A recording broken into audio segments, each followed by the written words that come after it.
बाबा साहब कहां तक हमको ले जाना चाहते थे, लेकिन हम वहां जाना तो छोड़ो, हमने कभी सोचा भी नहीं। इसके आगे बाबा साहब दुखी होकर कहते, क्या कहते हैं, हे मेरे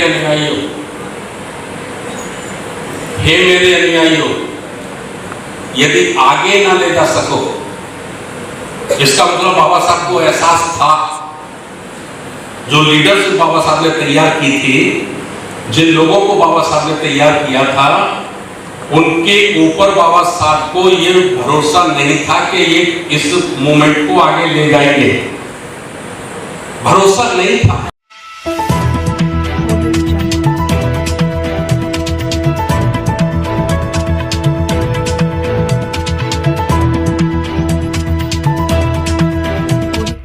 इस न्यूज चैनल पर जो भी वक्ता ने कहा वो उसकी अपनी राय है, जिसकी पुष्टि नेशन न्यूज इंडिया नहीं करता। धन्यवाद।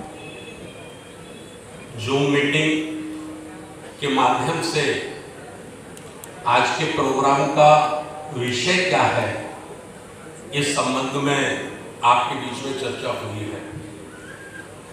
बैनर पे लिखा है बाबा साहब डॉक्टर अंबेडकर जी के 69वें आगरा आगमन।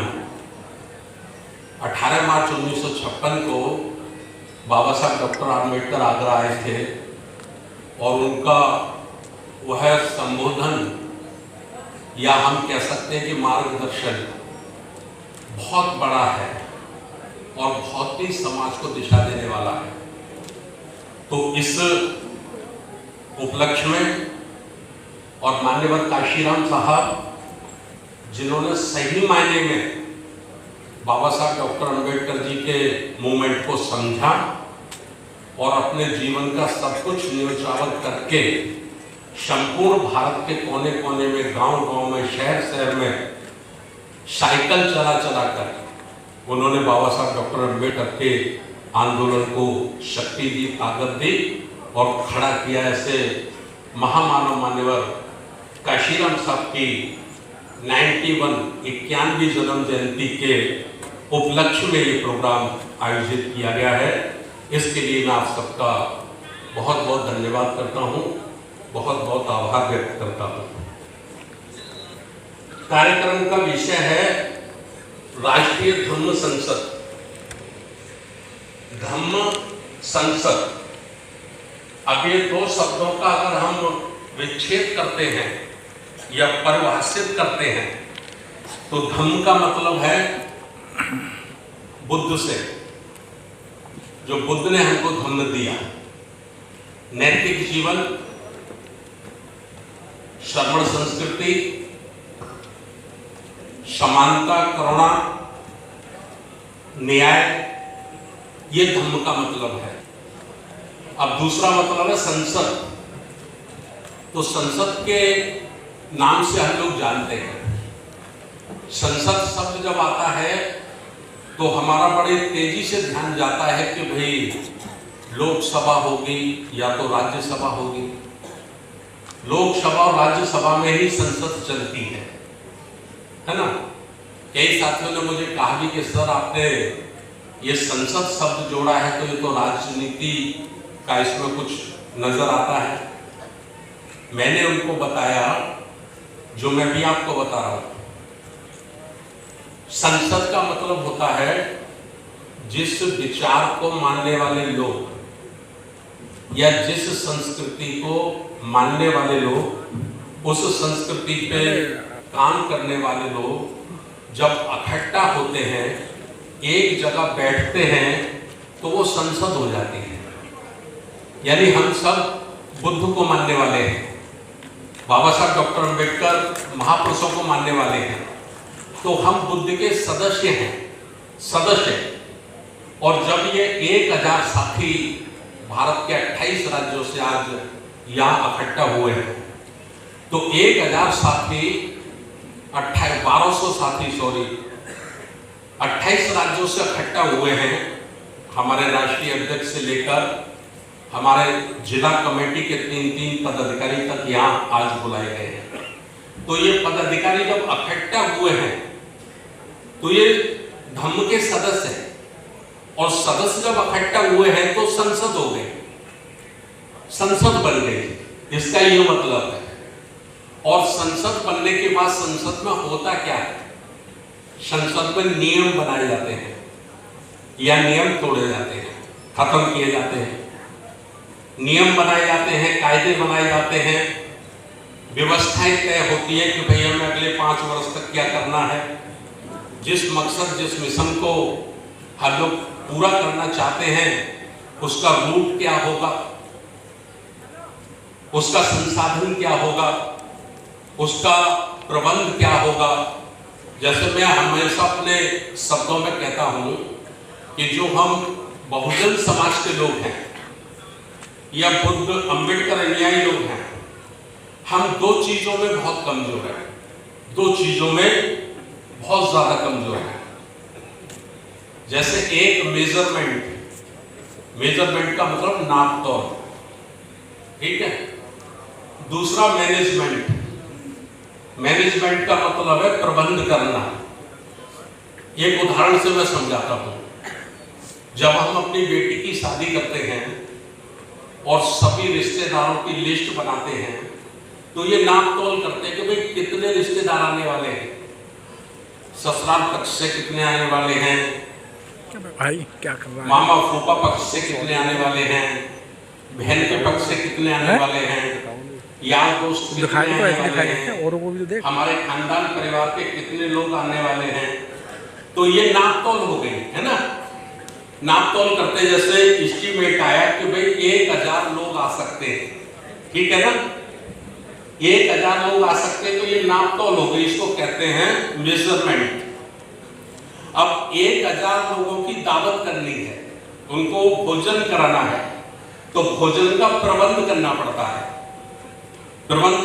कि सब लोग करते हैं। ये मैं इसलिए एग्जाम्पल बता रहा हूं कि हम जितने साथी यहाँ बैठे हैं इस व्यवस्था से कोई बचा नहीं है, या तो किया है आपने या आपको करना है।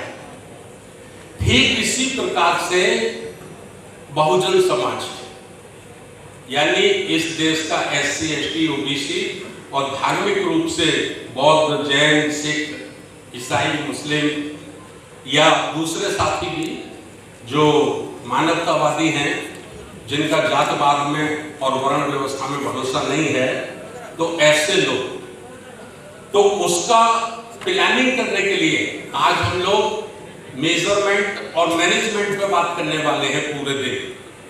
आज कोई बहुत ज्यादा आपको भाषण सुनने को नहीं मिलने वाला है, कोई गीत भी आपको नहीं मिलने वाला है, और आपका प्रोग्राम है आपका 12:30 बजे से 1:30 बजे तक 1 घंटे का लंच होगा। फिर उसके बाद प्रश्न काल का 1 घंटा होगा। चूंकि संसद है ना, तो संसद में जब तक सवाल और जवाब नहीं होंगे तो फिर संसद नहीं रही हो। उसके बाद फिर आपकी चाय होगी, चाय के बाद फिर 6 बजे तक ये सेशन साथियों आपका चलेगा। आज पहले से बताया गया है आपको, तो एक फाइल आप लोगों को मिली है, फाइल में सारी चीजें हैं, ठीक है। अभी तो मैं केवल आज की प्रस्तावना पे बात कर रहा हूं। 18 मार्च 1956 को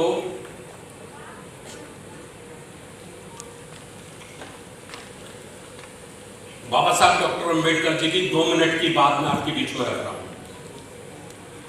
बाबा साहब डॉक्टर अंबेडकर ने 18 मार्च 1956 को इसी आगरा की भूमि पर बड़े दुखी होकर कहा। क्या कहा सब लोग जानते हैं, नहीं जानते तो मैं आपको और याद दिला देता हूं। दूसरी बात, बाबा साहब डॉक्टर अंबेडकर जी ने कहा, बेशुमार मुश्किलों का मुकाबला करके बड़ी मुसीबतों से मैं इस कारवां को इस मंजिल तक लाया हूं। बेशुमार मुसीबतों का मुकाबला करके बड़ी मुश्किलों से मैं इस कारवां को इस मंजिल तक लाया। मेरी चाहत ये है, बाबा साहब क्या कहते हैं, मेरी चाहत ये है कि ये कारवां और आगे तक जाना चाहिए, ठीक है, मतलब जितना बाबा साहब ले आए उतने भर से संतुष्ट नहीं थे। बाबा साहब लेकर के आए, कारवां का मतलब कोई रैली नहीं थी, कोई जुलूस नहीं था। कारवां का मतलब था 3 बातों से मैं समझाता हूं जो बाबा साहब लेकर आए। सबसे पहले बाबा साहब लेकर आए जो हमको उन्होंने संविधान दिया 26 जनवरी 1950 को, उस संविधान को लागू होने में हमारी गणना शुरू हुई। 26 जनवरी को हम गणतंत्र मनाते ना, गणतंत्र दिवस। गणतंत्र का मतलब क्या है? गणना। गणना का मतलब गिनती। तो 26 जनवरी 1950 से पहले भारत में 100 करोड़ लोग, SC, ST, OBC जिनकी संख्या लगभग 100 करोड़ लोग है, इनकी गिनती नहीं होती थी। इनको कोई समान अधिकार नहीं थे। पशुवत जीवन जीना ही इनके किस्मत में लिखा है। ऐसा बताया गया कि ईश्वर ने इनकी किस्मत में यही लिखा है। तो 26 जनवरी 1950 को जो संविधान लागू हुआ उसमें हमारी गणना हुई। गणना ने हमको भी वोट देने का अधिकार मिला। समान रूप से एक टाटा, बिरला, अडानी, अंबानी एक वोट दे सकता है, तो रिक्शा चलाने वाले का बेटा, ठेल लगाने वाले का बेटा, सफाई करने वाले का बेटा भी एक वोट दे सकता है। दोनों को एक एक वोट और दोनों के वोट की एक ही वैल्यू, ये बाबा साहब हमको दिए। ये बाबा साहब बड़ी मुश्किलों से लेकर आए। दूसरा बाबा साहब हमको क्या दिए? दूसरा बाबा साहब हमको दिए शासन प्रशासन में हिस्सेदारी, जिसको हम सरकारी नौकरी कहते हैं या रिजर्वेशन कहते हैं, आरक्षण कहते हैं। चाहे वो सेंटर की गवर्नमेंट हो, चाहे वो स्टेट की गवर्नमेंट हो, जितनी हमारी संख्या है उस संख्या के अनुपात में हमको भी बराबर का हिस्सा इस संविधान ने दिया। 84 से लेकर IAS तक दिया ना। तीसरा क्या दिया? तीसरा दिया हमें जनप्रतिनिधित्व, अर्थात गांव की पंचायत से लेकर विधानसभा और लोकसभा तक हमें हमारे प्रतिनिधि चुनने का मौका दिया, जिसको रिजर्व सीट से जो हमारे MLA MP जाते हैं। तो ये सब बाबा साहब हमको दिए थे, लेकिन बाबा साहब इतने वर्ष से संतुष्ट नहीं थे। बाबा साहब इतने वर्ष से संतुष्ट नहीं थे। बाबा साहब चाहते थे कि अभी बहुत कुछ बाकी है, बहुत कुछ लेना बाकी है। हम पिछले 70 वर्षों में बाबा साहब डॉक्टर अंबेडकर में विश्वास रखने वाले लोगों ने कभी इकट्ठा बैठकर ये चिंतन मनन नहीं किया कि बाबा साहब ने जो शब्द कहा कि ये कारवां और आगे जाना चाहिए, तो कहां तक बाबा साहब ले जाना चाहते थे और क्या छूट गया था। तो छूट क्या गया? छूट गया हमारा इस देश की सेना में, मिलिट्री में हमको हमारी हिस्सेदारी नहीं मिली। न्यायपालिकाओं में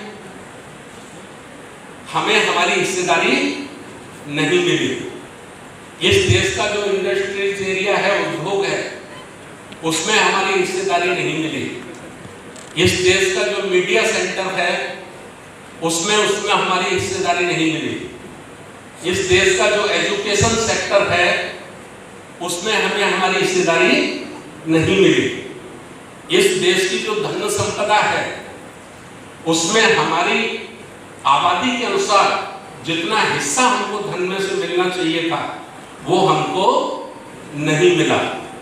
इस देश में जितनी जमीनें हैं उन जमीनों पे हमें हमारी भागीदारी के मुताबिक जितनी जमीनें मिलनी चाहिए थी वो हमको नहीं मिली। इसलिए बाबा साहब डॉक्टर अम्बेडकर जी ने कहा कि ये कारवां और आगे तक जाना चाहिए।